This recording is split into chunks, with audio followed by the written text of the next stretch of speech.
ক্ষমতার অপব্যবহার ও প্রতারণা জালিয়াতি করে সরকারের ৪ কোটি টাকা আত্মসাতের অভিযোগে দুদকের করা মামলায় বেগম রোকেয়া বিশ্ববিদ্যালয়ের প্রাক্তন উপাচার্য কলিমুল্লাহকে কারাগারে প্রেরণের আদেশ দেন মহানগর দায়রা জজ আদালত।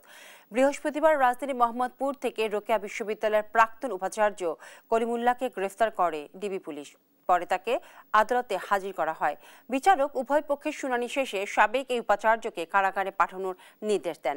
এজলাস উপস্থিত থাকাকালীন প্রাক্তন উপাচার্য কলিমুল্লাহ বলেন, শিক্ষামন্ত্রী দীপু মনির অন্যায় আবদার রাখতে বাধ্য করতেন তাকে। শুনানি শেষে গণমাধ্যমকে দুদকের আইনজীবী বলেন, বেগম রোকেয়া বিশ্ববিদ্যালয়ের শ্যামলীতে একটি লিয়াজো অফিস রয়েছে যেখানে বিভিন্ন অনৈতিক চুক্তি এবং প্রকল্পের স্বাক্ষর করা হয়। উনি নির্দোষ দাবি করার পরে তখন বিজ্ঞ আদালত বলেছেন যে কতটুকু দুর্নীতি করেছেন সেটা আপনি নিজে জানেন, তারপর আল্লাহ পাক জানেন, আর হলো দুদক কিছুদিন পর দুদক সেটাকে জানবে, আর হলো দেশের মানুষ জানবে। বিজ্ঞ আদালত